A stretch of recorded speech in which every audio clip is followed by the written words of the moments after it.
Starbucks cover-up murder. Guyana-born Leslie Herring, 44, relocated to Los Angeles with her family as a child. Since childhood, she was serious and mature, which she applied to her job at a home security firm. Leslie was a career-focused, organized woman with a lovely heart. Leslie met charismatic, career-driven late 40s guy Lyle Herring in the early 2000s. The pair fell in love and married immediately, appearing perfect and successful. They loved weekend sailing and resided in an opulent condo. On February 9, 2009, Leslie didn't show up for work and couldn't be reached, raising concerns. This was unusual for Leslie, a hard worker. After failing to reach her and Lyle, worried family members visited their home. They called the police for a welfare check after getting no response and becoming frightened. After no response at the door, police entered the residence. As they searched Leslie and Lyle's home, everything appeared clean and organized, as Leslie always did. The cops noticed small signals that were strange. Leslie, noted for her meticulousness, didn't sweep up wax from a knocked-over candle in the kitchen. Towels were scattered and bunched on the bathroom floor, some hanging over surfaces to dry. Most were dry, but the ones in the bottom were damp, suggesting they had been used to sponge up water, indicating a water event. These peculiarities did not indicate forced access or anything alarming. Her family reported Leslie missing out of concern for her safety. Leslie left work on Friday evening, according to police. Her phone call on Sunday morning indicated she was still active, although she hadn't been seen since Friday. The lack of contact generated severe concerns regarding her whereabouts and safety. Police made a major discovery in Leslie and Lyle's disappearance after 2 weeks of searching and public appeals. Leslie and Lyle's disappearance was solved after 2 weeks of intense searching and public appeals. While crossing the Mexican border, Lyle Herring's automobile was found after a police alert. Leslie was missing, but Lyle was found alive and healthy. Investigators became suspicious immediately. Lyle was questioned at the police station immediately. He said he last saw Leslie after an argument on February 7th. He found Leslie gone the next morning and tried to phone and text her for 2 weeks without success. When he was arrested at the border, Lyle said he was driving about to clear his brain and decided to head to Mexico. He said that she may have gone to Mexico instead of their Valentine's Day romantic break. In the interview, Lyle became increasingly uncooperative. He stopped answering and said he had nothing else to say. The interview's abrupt end worried detectives and Leslie's family. Asha, Leslie's sister, publicly expressed her worries about Lyle's strange and unhelpful actions. She noted his silence with the police and Leslie's siblings, who were likewise distressed and seeking explanations.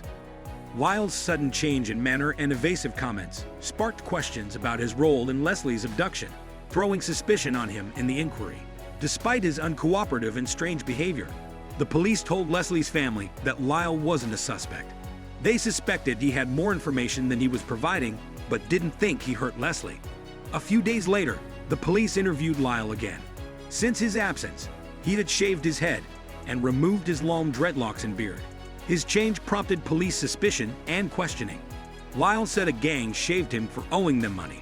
This explanation didn't convince the authorities, who thought a shady outfit wouldn't use non-violence. Despite growing suspicions, Lyle was not yet linked to Leslie's disappearance. Police searched their residence one last time before releasing him. Despite Leslie's habit of wearing jewelry, they found it neatly organized on her nightstand. Additionally, her handbag with all of her personal stuff was recovered intact, disproving her voluntary departure. The cops also uncovered a letter from Leslie to Lyle complaining about his financial irresponsibility and unstable work. This disclosure complicated the argument by showing their relationship's motives or difficulties. These artifacts didn't prove Lyle's guilt in Leslie's disappearance, but suspicions grew. Leslie told Lyle that $1,200 for their Valentine's trip was exorbitant, especially since neither of them worked. After her abduction, investigators found a note she sent complaining about their finances. Leslie expressed her everyday anxiety about their future and condemned their financial problems in the letter. She called Lyle her husband and said she deserved better, implying marital discord. Her letter concluded in desperation, describing her emotions. A Starbucks receipt from 4 days after Leslie's disappearance was found in her purse by police. CCTV evidence showed that Lyle had bought her, disproving her survival. He was suspected of planting the receipt to hide Leslie's location. Lyle's equipment was seized as the inquiry continued. and authorities found that he had called Leslie many times on the day she disappeared. The fact that both phones were tracked to the same area during these calls suggests a cover-up.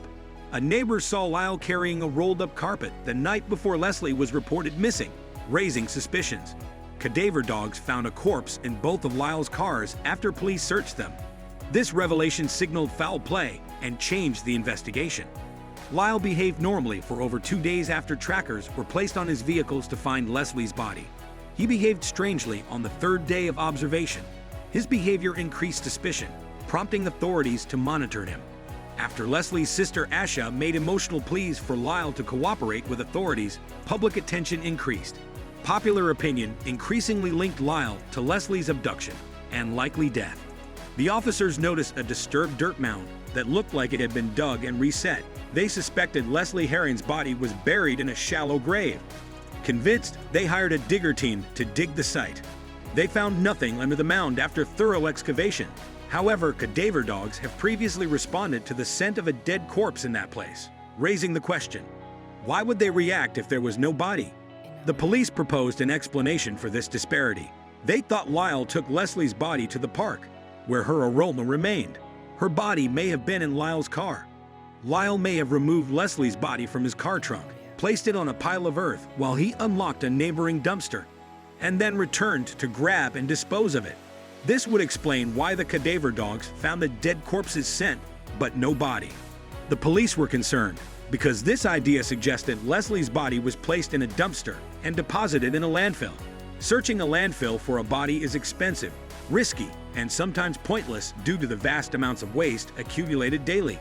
Even after weeks or months of searching the garbage, Leslie's body was unlikely to be found. The daily volume of garbage and the practical difficulties of searching for Leslie's remains made recovery unlikely.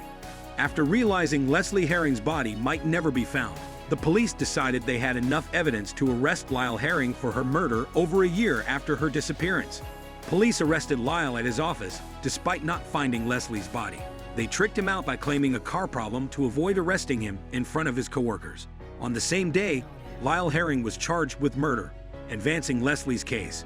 However, Leslie's body, essential evidence in murder trials, was missing, making prosecution difficult. Circumstantial evidence and crime scene analysis helped the prosecution develop their case without a body. Police believed Lyle drowned Leslie following an argument. The discovery of a large mound of crumpled towels in their bathroom suggested post-crime cleanup. The scene evidence suggests that Leslie's abduction and probable killing occurred in a mysterious sequence, despite these significant circumstances. Without Leslie's body, the prosecution had to prove Lyle's guilt beyond a reasonable doubt at trial. This made the trial difficult and highlighted the importance of forensic evidence in homicide investigations.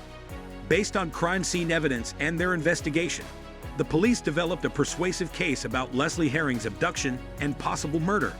The cops believed Leslie and Lyle Herring argued and got aggressive. This fight certainly caused Leslie's untimely death. This idea holds that Lyle drowned Leslie in their bathtub following the dispute.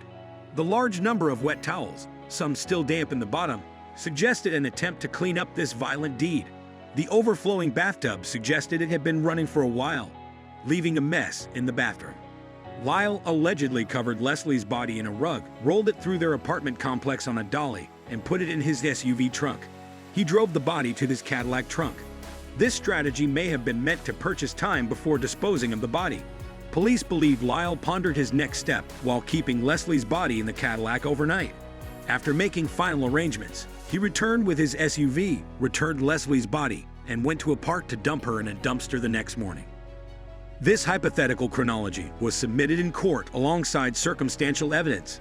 These included the Starbucks transaction, Lyle's misleading phone conversations to cover up Leslie's abduction, and a cadaver dog's reaction to human remains in Lyle's vehicles. This theory and circumstantial evidence were convincing, but Leslie's body was missing, making the case difficult. The prosecution's ability to convict Lyle Herring of Leslie Herring's supposed murder would determine the trial's outcome, emphasizing the challenges of criminal justice without physical proof. Lyle Herring's terrible situation remains unresolved. Despite the convincing evidence and the jury's second-degree murder conviction, Leslie Herring's family grieves her death. Lyle's life sentence with a minimum of 15 years makes some sense, but it doesn't bring closure. Leslie's disappearance and probable death are disturbing. From neighbors' suspicious conduct to the thorough removal of evidence, Lyle's actions following the alleged murder seem callous to his wife and family's suffering. His silence over Leslie's body's whereabouts traumatizes her family. Not knowing Leslie's destiny prevents her family from mourning or finding peace. Lyle's apparent joy in delaying closure compounds the unfairness. Such stories demonstrate the terrible repercussions of domestic abuse and unsolved crimes on families and communities. Over time, hopes of finding Leslie's remains fade, leaving questions and unmet anguish. The instance highlights the lasting anguish and resilience needed to recover from such disasters. Thanks for watching. Don't forget to like and subscribe to our YouTube channel.